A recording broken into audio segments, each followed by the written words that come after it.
Hello folks, I'm Craig Shelton. This is UTN 43.8, the Urban Television Network. I'm the host of this show. This is the Cutt, and we want to welcome you to the show. Joining me in studio today, as they always do, Angelo Lawford from HMW, which is HoustonMediaWatch.com, and of course Richard Big Walker, also from HoustonMediaWatch.com, acronym HMW. How about, let's just say it, hashtag HMW. Folks, we have a good show for you today. We got coverage from Texans training camp. Got a chance to talk to Kim Davis, who you have seen here on this show, and Stephanie Stradley from the HoustonTexans.com network. And we'll be going to that in the second segment of the show and in the final segment of the show. We also got several audio and video clips from Texas training camp. Richard Big Walker out there doing his version of HMW TMZ, you might want to call it. So I think we may have a little time, maybe with that second segment, maybe to ease a little of that other stuff in for you. Now, this is why you need to follow us on the blog at HoustonMediaWatch.com. That's HoustonMediaWatch.com, because not only do you get this show podcast there on the blog, but also you're going to get additional footage that we shoot around town with the Texans and whatever else is relevant, whatever's going on that we get out and check out. So you may not see some of that content here on the show because we can't get everything in. So it's become more imperative that you folks follow HMW, that's HoustonMediaWatch.com, who, by the way, we surpassed the 1 million hit plateau, and we're super excited about that. And hey, a lot of good things to come to you folks from HMW for 2013 going into 2014. All right, guys, let's get started where there's no other place to get started with this particular taping at the time of this show than getting started with the comments of Riley Cooper of the Philadelphia Eagles. Now, at the time that we're taping this show, that story is several days old, but it is progressing in a manner that Riley Cooper, a wide receiver for the Philadelphia Eagles, who used the infamous N-word. Oh, no, I feel ridiculous saying N-word, by the way. How dare you take back a word you gave me? I won't go there right now. But I'll say this. Rumors coming out of Eagle camp is that there was possibly some type of a face-to-face in the locker room, or some type of a threat of maybe a physical altercation between one of the Philadelphia Eagles and Riley Cooper. Who was that Philadelphia Eagle that's rumored, Angelo? LaShawn McCoy. Shady McCoy. Running back LaShawn McCoy. I don't know that that's been confirmed at the time we're taping, but nevertheless, things got hot there with Riley Cooper. And so what has happened is here's a statement from the Eagles team. He's left the team. As we have said, Riley Cooper will be seeking counseling, and we have excused him from all team activities. We do need violins right now. Yes. You're definitely right. Yes. This is, still quoting the team source, this is all new territory, and we are going to evaluate this timetable every step of the way. He will meet with professionals provided by the Eagles during this period or time to better help him understand how his words, quote, hurt so many, including his teammates. All right. I don't play for the Eagles. I don't play for the Philadelphia Eagles. So I give complete credence to the possibility and even the likelihood that there were some people's feelings, egos. I think people probably feel more insulted on some level within that Eagles organization and locker room. I gather that. Me, personally, as an African American man, I was not hurt in any type of way when I saw that, 30 seconds, if it was even that, YouTube, it wasn't even 30 seconds, was it? 15 seconds maybe. Clip of Riley Cooper outside of a country music concert, and I know whose concert it was. At this point, I don't even think that person should be associated with the comment.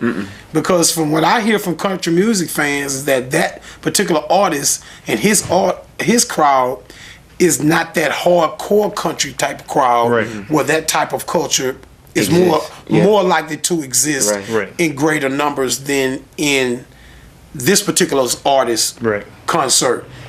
See how I did that? You notice how I gave that country artist a break? Do that the next time one of you folks out there are talking about a rap artist, all right? I believe he had to even come out with some sort of statement himself, though, the artist. Really? Yeah. See, that's ridiculous. Yeah. It shouldn't have to be associated with it on any level. Okay. I wasn't offended by it. No. Listen, I know that there are some folks that are not black, not just white people, Hispanic people, Asian people. Black people are unique. We're unique.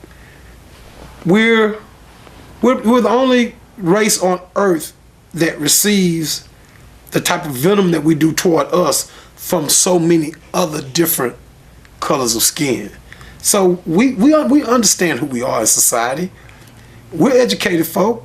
Some of us more educated than others, but we're educated folk. We get it. I'm not offended every time some white person uses the N-word. I'm not. You wouldn't get much done in your day if you did. I don't want to hear. You know what I don't want a story to be made out of it. Right.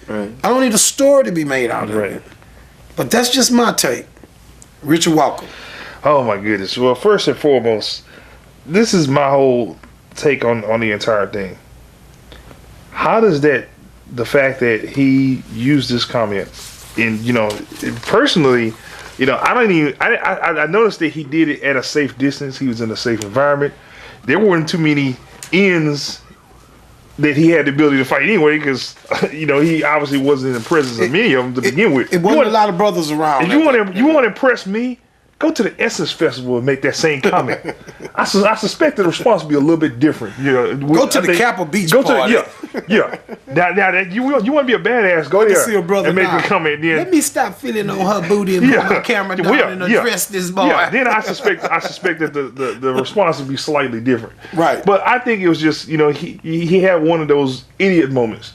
Now I'm not saying that definitely not defending the guy. That may truly be. I'm defending him. That may be truly to who he is to his core. Richard, I don't care. We are defending him. Yeah, I am. We're defending him. Let's be honest. Okay, we're not defending that he used I'm not defending the his actions. I'm just saying, but everybody's got opportunities where they say or do stupid things. Leave that white man alone. Okay, let him go back to work.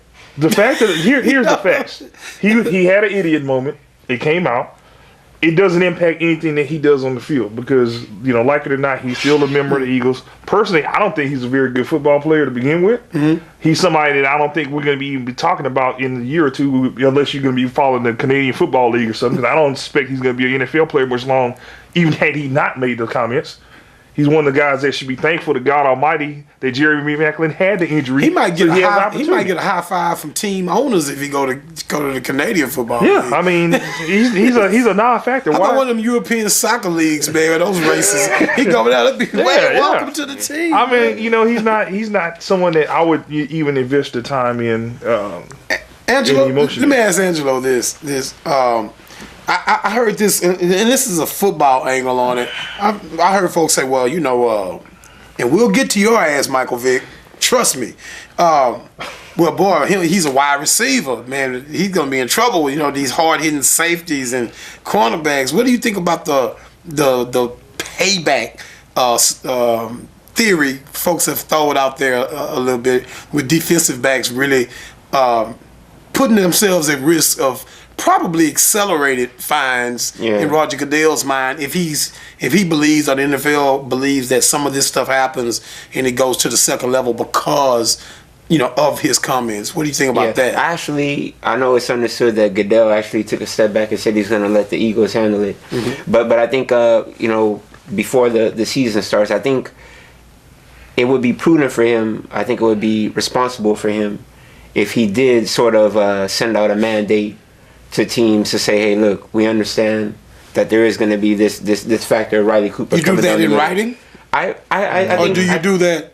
Because I think you have to do it maybe on the slide, under the table. Yeah, because you can't stop the guys from playing. You can't do it playing. in writing. You can't stop the guys from playing. If I see a guy on the field, I'm gonna knock his block off. You just let teams know that hey, look, I've told the officials, and this is how it's going to go down. This conversation never happened. Right. Carry on. Because you have it like in European soccer where it's not exactly uncommon to have this kind of event occur, and even one step further in European soccer, this can actually happen on the field.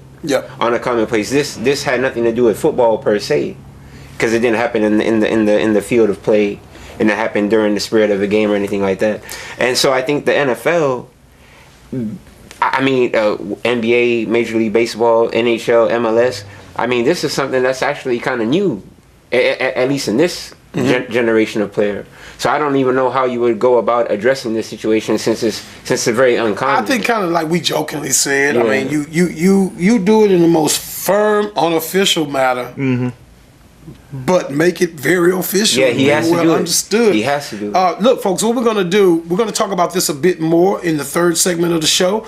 In the second segment of the show, when we come back from this break, we are going to go and give you folks, what we'll do is give you folks a look at some of the stuff we taped out at Texans training camp this week. We talked to Steph Stradley and Kim Davis, the first ladies of sports talk in Houston.